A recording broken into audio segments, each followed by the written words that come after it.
Akimo Maron und Jerry der Käferfahrer. Also ich muss noch mal gucken, was denn hier Moblin darunter versteht unter Deutsch.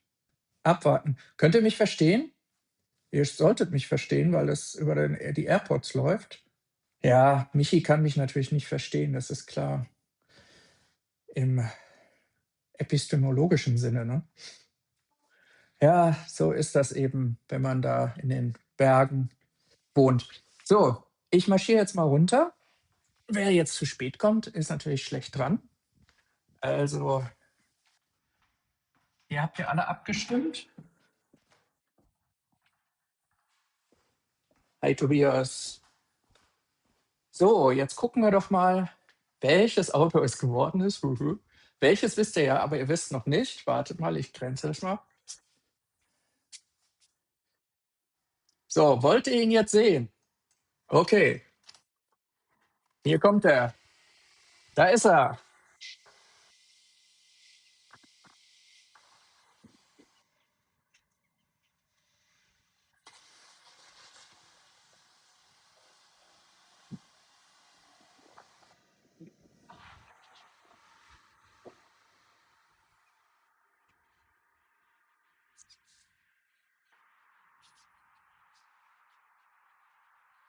Nee, schwarz habe ich nicht genommen,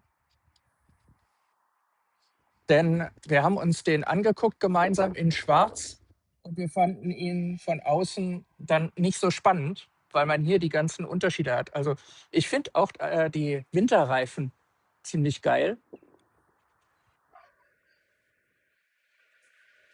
denn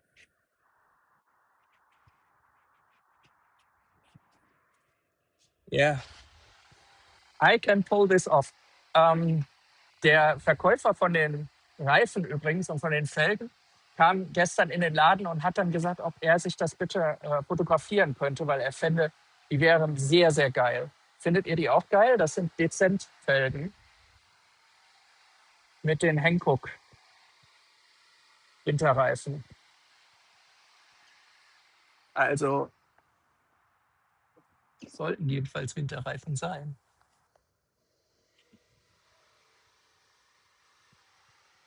Ja,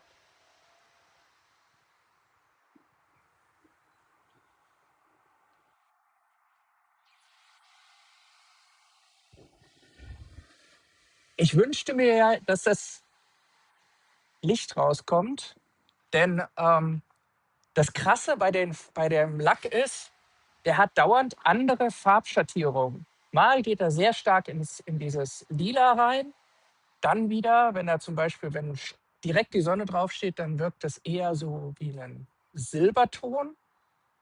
Also ich finde das schon sehr krass und es ist einfach, ach, guck mal, wer da kommt. Hallo.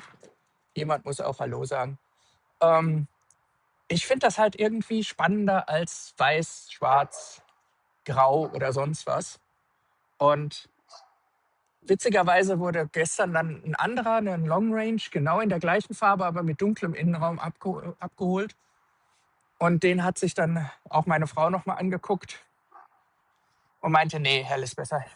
Ja, krass, oder? Das sind 20 Zöller.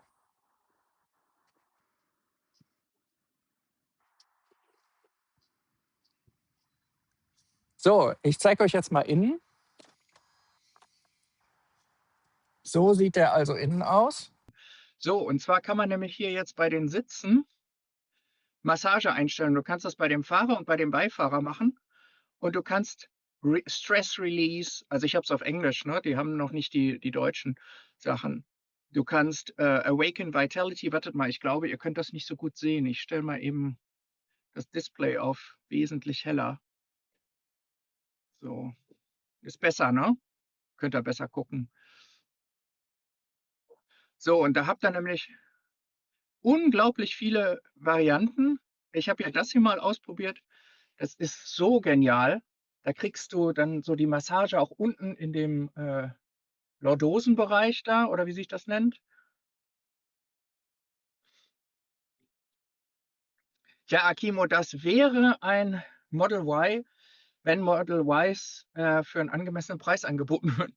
ich habe das mal verglichen von den Leistungsdaten her, ist das ja auf dem Level von einem Performance, also zwischen LR und Performance. Selbst das LR mit Boost hat nicht so viel Power und kostet aber dann echt, boah, also das LR mit allem drum und dran wäre ungefähr 8.000, 9.000 € teurer, weil du ja auch diesen EAP mit reinpacken musst. Und dann muss man einfach, auch als ehemaliger Tesla-Fahrer, muss ich das einfach sagen, der Innenraum ist einfach eine ganz andere Liga.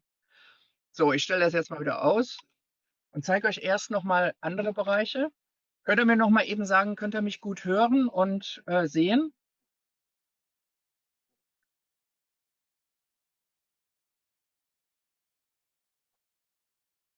Okay, denn zwischendurch war er mal weg, das weiß ich. Also vorne sehr, sehr geil. Und hinten, guckt euch das mal an, das ist jetzt meine Sitzeinstellung, okay?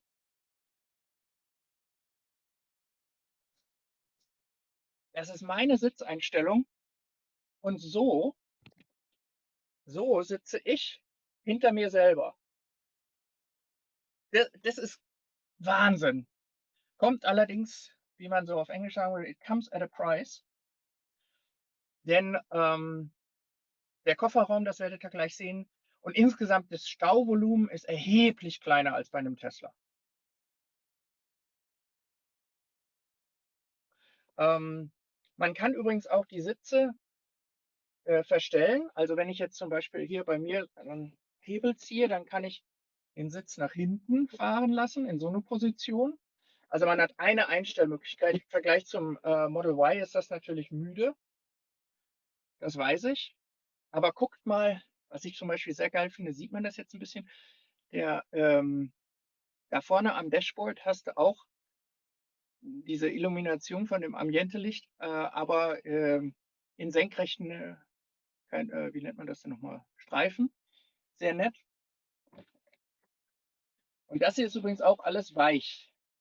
Das ist nicht mehr Leder. Leder endet hier an dem, aber das ist alles weich. Hier unten ist es allerdings hart. Der Bereich ist hart. So, jetzt zeige ich euch auch noch mal eben.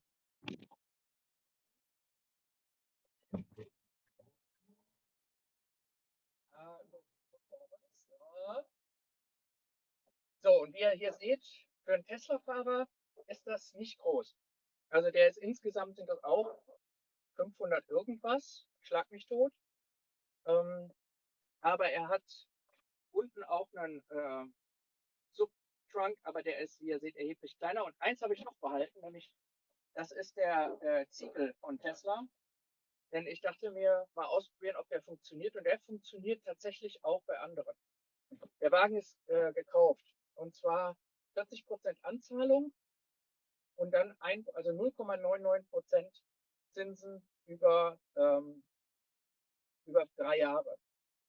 Das ist also für meinen Geschmack eine perfekte Möglichkeit. Man muss immer sagen, in Tschechien heißt das Leasing. Witzigerweise ist aber Finanzkauf. Während in Deutschland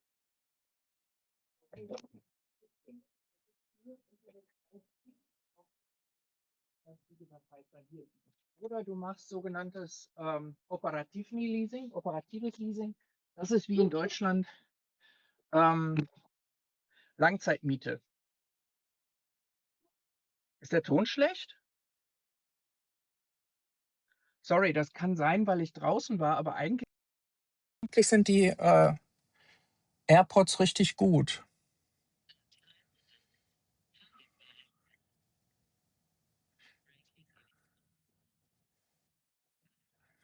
Hm. Dann bleiben wir jetzt mal drin.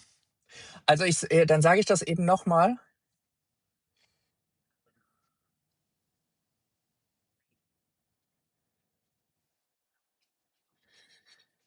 Nee, nee.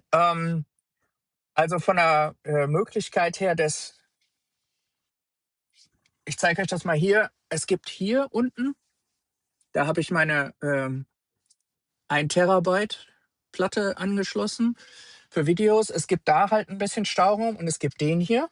Es gibt witzigerweise,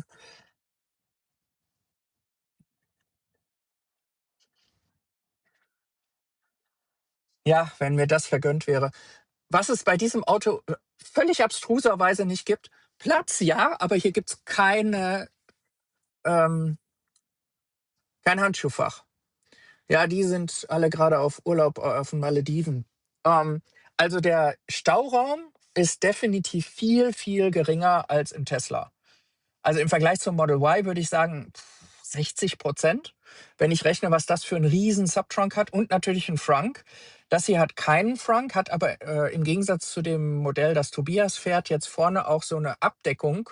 Ich glaube, deins hatte das noch nicht, ne? Und offiziell durfte man da keinen Frunk einbauen bei dir.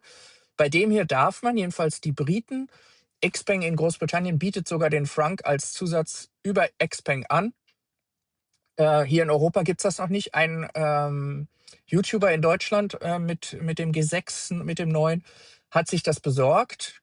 Aber ehrlich gesagt, ich habe keinen Bock, hier anzufangen, alles Mögliche nachzuleisten.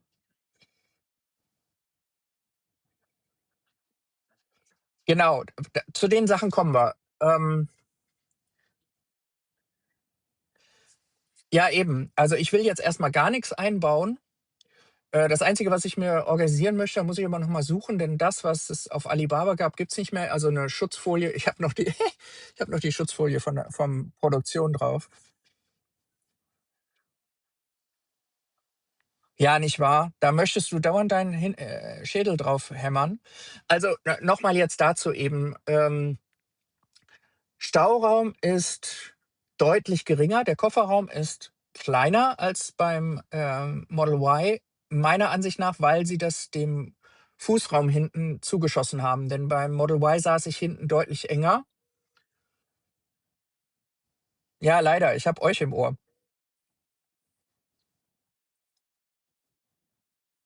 Aber dann schickt mir doch mal den Link, denn ich habe den Link versucht, den er mir geschickt hat, und der funktionierte nicht.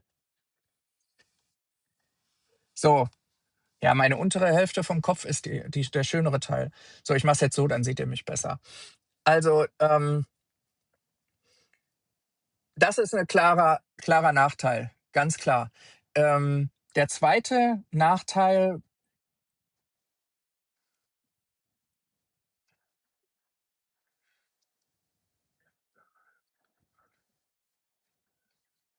ja, ich finde es super und das fühlt sich auch sehr toll an, aber das ist ja immer Geschmackssache.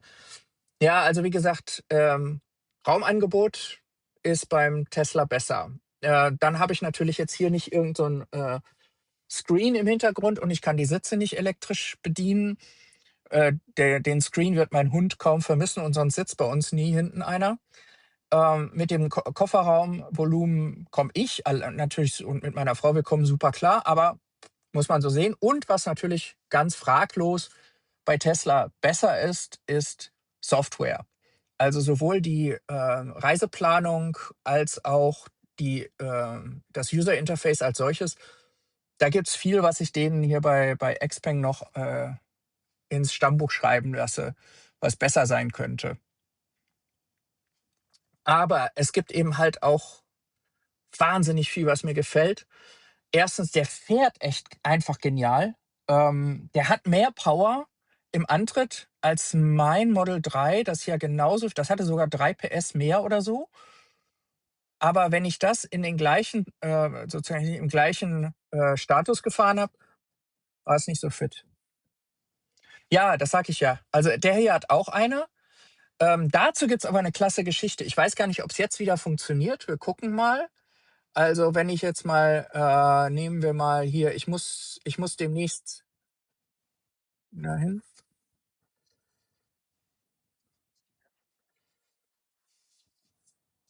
Das ist alles Leder, und zwar komplett. Also, das hier nicht. Das hier oben ist kein Leder, das ist Plastik, aber das hier alles ist Leder. Das hier ist auch Leder, das ist Plastik und das ist Plastik.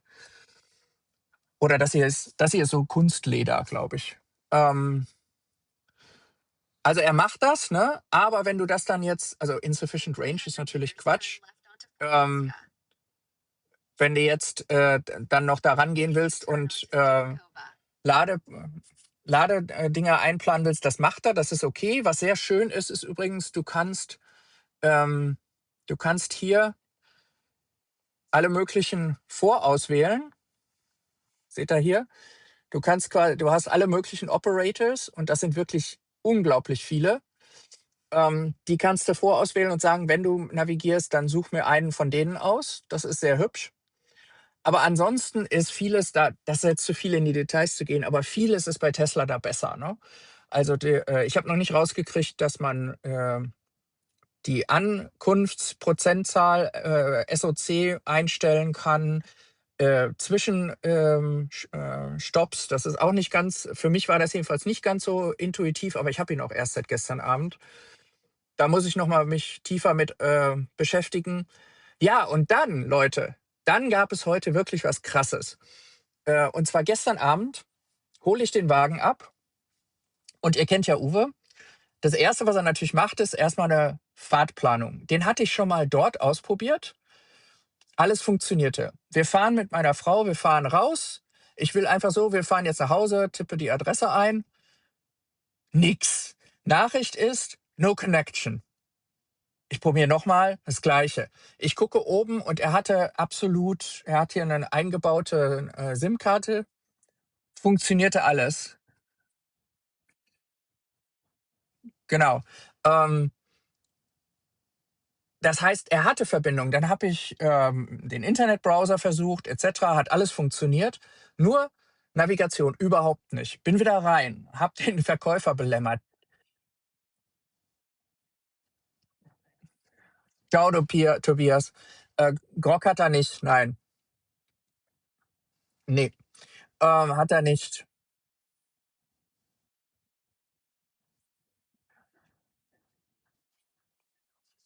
Als ich jetzt ich habe mich mal in BMW reingesetzt. Also ich will jetzt nicht sagen, dass der weniger schick ist. Kann ich so nicht sagen. Aber der hier ist für mich jetzt schon echt mindestens eine Liga, wenn nicht fast zwei im Inneren über dem Model Y, das ich mir ja auch angeguckt hatte. Und ich verlasse mich da auch so ein bisschen auf meine Frau, die das sofort sagte. Die sagte, das ist gefühlsmäßig eine ganz andere Liga. So, was ich jetzt aber eigentlich erzählen wollte, Leute, ist, die Navigation funktioniert nicht. Bei einem neuen Auto. Ich natürlich, Uwe, ne, voll in Panikmodus, ne, neues Auto, was ist denn hier los? Und dann sind die Techniker bei Xpeng rangegangen, haben nichts gefunden, nichts rausgekriegt. Über Nacht, dann hat er mal funktioniert, dann hat er wieder nicht funktioniert, mal funktioniert, wieder nicht funktioniert, meist nicht funktioniert. Und dann heute Morgen gab es bei YouTube ein Video von einem, dem ich schon folge in Deutschland, der halt auch einen G6 Performance jetzt fährt, den neuen. Und der hat halt gepostet, dass Xpeng in den letzten 24 Stunden weltweit wohl ein Serverproblem hat. Die haben komischerweise die TomToms und die ganzen Sachen zentral. Und das Witzige war, ich hatte sogar die Karten, als es dann zwischendurch funktionierte, runtergeladen für Deutschland, Österreich und so weiter für meine nächsten Fahrten. Das half überhaupt gar nichts, weil du trotzdem nur Ziele anfahren konntest, die du vorher schon mal ausgewählt hattest. Wenn du neue suchtest, ging nix. Ganz genau, ganz genau. Und ihr könnt euch ja vorstellen, wie ich drauf war. Ne? Ich habe dann natürlich den erstmal noch abends spät die Hölle heiß gemacht, heute Morgen. Ähm, und als ich dann das Video gesehen habe, dann habe ich allerdings auch fairerweise dem Techniker, der netterweise auch am Samstagmorgen mit mir kommuniziert hat und gesagt hat, sie wollen sich da mit China in Verbindung setzen, habe ich dann gesagt, naja, guck mal hier, sieht wohl so aus, als wenn das nicht am Auto liegt, nicht an meinem, sondern generell bei Xpeng ein Problem zu sein scheint. Aber es war wieder so, wie soll ich sagen, das war klassisch ich. Da habe ich ein neues Auto und prompt natürlich müssen die Server genau in dem Moment ausfallen. Wirklich, in dem Moment, wo ich den Wagen aus dem Ausstellungsraum rausgefahren bekommen habe, umgestiegen, eingestiegen, selber gestartet, habe ich es hingekriegt, den Xpeng Navigation Server zusammenbrechen zu lassen. Ja, genau. Wie ja auch Strom, ne? Wie wir jetzt wissen. Und wollt ihr noch was sehen? Irgendwas? Interessiert euch noch irgendwas? Soll ich euch noch was zeigen, wo ich jetzt hier bin, statt nur zu quatschen? Ich wollte es jetzt auch nicht super lang machen, so eine halbe Stunde oder so, aber möchte einer von euch noch irgendwas sehen? Also, natürlich nicht mich, ist klar. Interessiert euch noch was am Auto? Nur wie gesagt, ich habe ihn gerade erst ein paar Stunden, also verlasst euch nicht drauf, dass ich schon alles Mögliche dazu weiß. Ich habe ihn jetzt nur gerade für mich eingerichtet. Den Hundemodus. Ja, schau mal hier. Wieso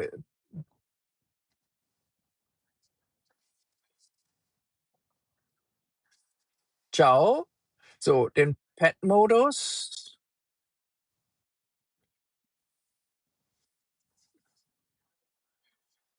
So, wartet mal, ich schmeiß das raus. Ihr kennt das so, das ist ähnlich wie mit Tesla. So, und jetzt hat man also den Pet-Modus. Seht ihr hier? Und dann enable ich den und da ist er. Nicht so schön wie beim Tesla, wo dann da steht, ähm, My owner is coming back soon. Ich weiß nicht, wie das auf Deutsch ist. Ich hatte das immer auf Englisch stehen. Ach, übrigens, ich sag jetzt mal was und mal gucken, ob es reagiert. Und dann sagt ihr mir mal,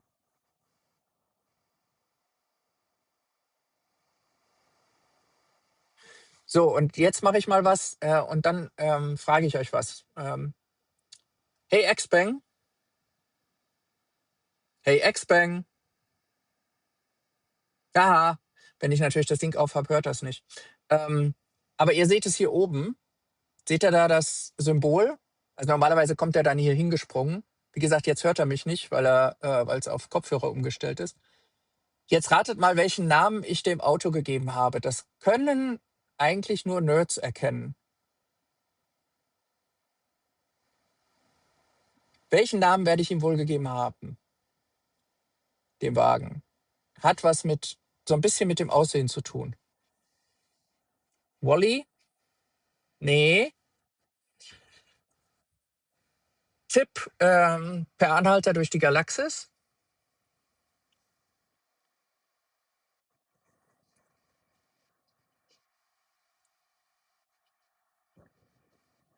Marvin, genau, Don Carlos. Genau, der manisch-depressive Roboter. Ich hoffe ja noch, dass sie irgendwann erlauben, die Ansprache zu ändern. Denn Xpeng ist ja auch falsch. Eigentlich muss es ja heißen Xiaopeng. So, gibt es noch was, was ihr gerne sehen möchtet, Leute? Irgendwas? Den Pet-Mode habt ihr gesehen.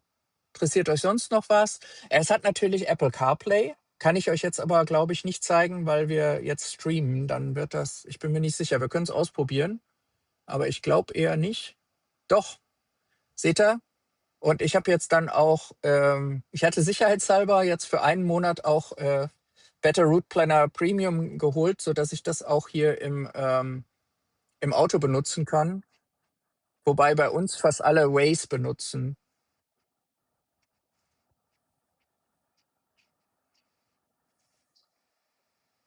Ja, ich finde aber Xiaopeng irgendwie schön. Ich weiß auch nicht warum.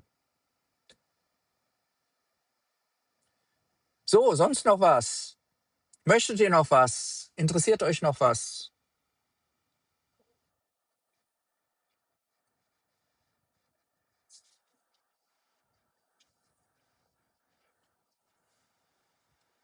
Also es gibt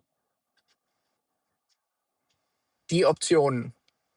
Und dann bei der Fahrt, bei einer Frank in Planung, er hat keinen und ich plane auch erstmal nicht einen extra einzubauen, weil ich hier im Gegensatz zum Tesla nicht anfangen will, alles Mögliche hinzuzukonfigurieren.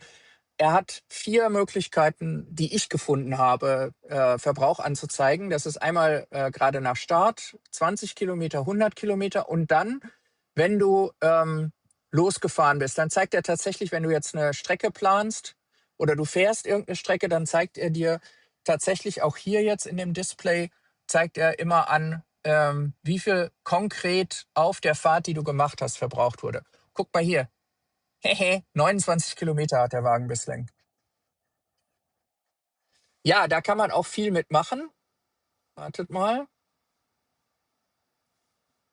Du kannst hier also zum Beispiel dann Smooth Breathing oder Music Rhythm einstellen.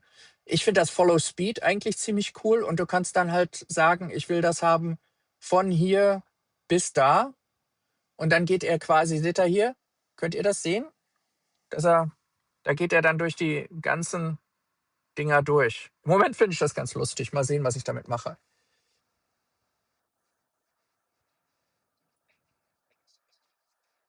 Ja, kann er.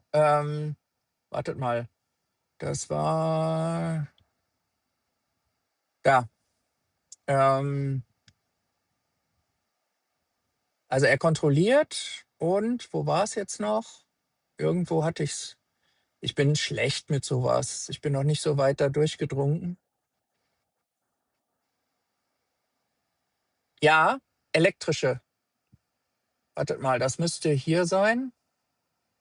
Sekunde. Wie gesagt, ich kenne noch nicht alles. Ne, das war, glaube ich, witzigerweise, nee, nicht bei Seeds. Drive vielleicht? Er hat nämlich, das ist nicht ganz, also das fand ich jetzt nicht intuitiv hier, wo das ist. Wo war denn das noch? War das hier bei Windows and Doors, was jetzt nicht wahnsinnig logisch wäre? Nee, man kann übrigens hier auch den Winkel einstellen, aber eben nur fest, nicht nach Ort wie beim Tesla. Sorry, ich muss jetzt mal gerade suchen. Irgendwo ist es. Ich habe es auch schon gefunden gehabt. Ja, und er hat vor allem eine elektrische. Also du musst eben nicht wie beim Tesla drunter kriechen und dran schrauben. Weswegen auch der Towhook, die Anhängerkupplung, die ich bei meinem Model 3 hatte, die habe ich ja mitgekriegt, weil das fertig konfiguriert war, als ich es gekauft habe.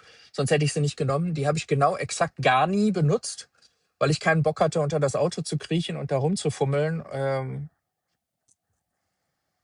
Was? Doch, musst du.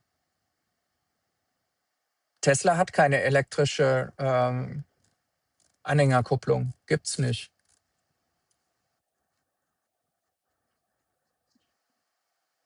Aha, wer ist Regine? Deine Frau? Regina. Okay, ja, wenn man das so sehen will. Die Königin.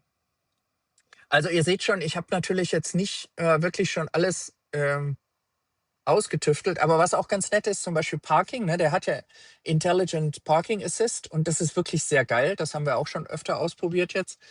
Der parkt ungefähr doppelt so schnell ein, wie ich das von bei dem Model Y, das ich mal hatte, mit EAP kannte. Er hat halt LCC, das ist tatsächlich das dann, wo du auch, wenn du dann also sozusagen anzeigst, dass du die wechseln willst, dann wechselt er automatisch. Da musst du nichts mehr machen. Hat halt all diese üblichen Safety Pictures. Und was er hat, ach so, ja, wartet mal, ich weiß gar nicht, wo das hier ist, weil ich das immer auf der App mache. Das muss ich mal suchen. Es gibt die sogenannten X-Combos. Das ist was für mich zum Spielen. Da kannst du sozusagen alles so Wenn-Dann-Verknüpfungen machen und kannst sagen, was weiß ich, wenn die Temperatur draußen unter 5 Grad ist und deine Beifahrerin zu dünn angezogen ist und du Spaß haben willst, dann startest du beim Beifahrer zum Beispiel setze die Temperatur auf 5 Grad oder sowas oder auf 25. Und dann macht er das automatisch. Und da gibt es eine, die ist schon vorprogrammiert. Wenn du die anschaltest, dann fragt er dich, bevor du losfährst, willst du alle Sicherheitsdinger, was steht da ab? Das Weiße? Wo? Da steht nichts ab. Bei der A-Säule steht nichts ab. Meinst du das hier? Hm. Jedenfalls kannst du mit einem Klick alle diese nervigen Beeper ausstellen. Du klickst einmal, bevor du losfährst und alles, aber auch wirklich alles ist aus. Das finde ich schon sehr praktisch. Da steht nichts ab. Das ist einfach halt wie beim Tesla. Genau. Das ist eben keine deutsche Wertarbeit. Aber das ist ganz gut, dass ihr das sagt, denn da drüben ist es das. Das kann ich denen nochmal zeigen und sagen, das sollen sie mir dann mal bei Gelegenheit verbessern. Das ist jedenfalls sehr schön. Also ja, der hier ist Ende November in Graz gebaut worden. Und das hier ist sehr, sehr geil. Also hier hast du quasi die Möglichkeit, du siehst eben, du kannst auch sagen, ich will nur vorne sehen, ne? Oder ich will alle 4 sehen, so wie wenn ich jetzt irgendwo durch ein Parkhaus, hier fahre, bevor ich totale Panik schiebe, denn das Auto ist schon ein Eckchen größer als meiner. Und dann kannst du auch noch mal auf 3D gehen und kannst den halt komplett angucken.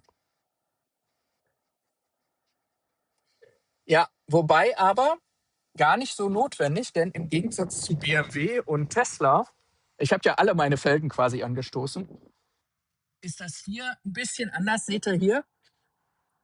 Da ist der Reifen und da ist erst die Felge. Das heißt, im Normalfall wird erst der Reifen leiden und dann die Felge.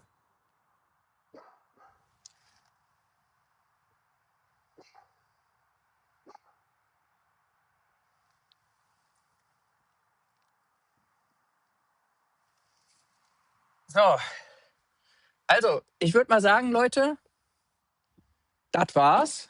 Und ihr seht, ich habe mich getraut. Ja. Übrigens seht ihr jetzt, so langsam verändert sich die Farbe immer ein bisschen. 20 Zöller. Das ist bei der Performance die kleinstmögliche. Theoretisch könnte man auch noch 21 Zöller nehmen. Das wäre mir aber echt dann zu viel wegen des Verbrauchs. Das brauche ich nicht.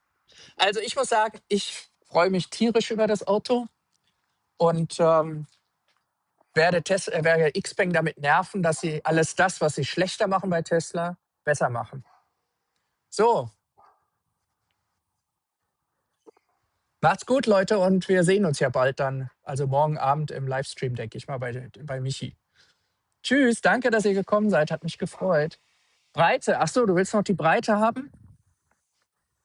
Ich glaube 255er, wenn ich mich nicht irre.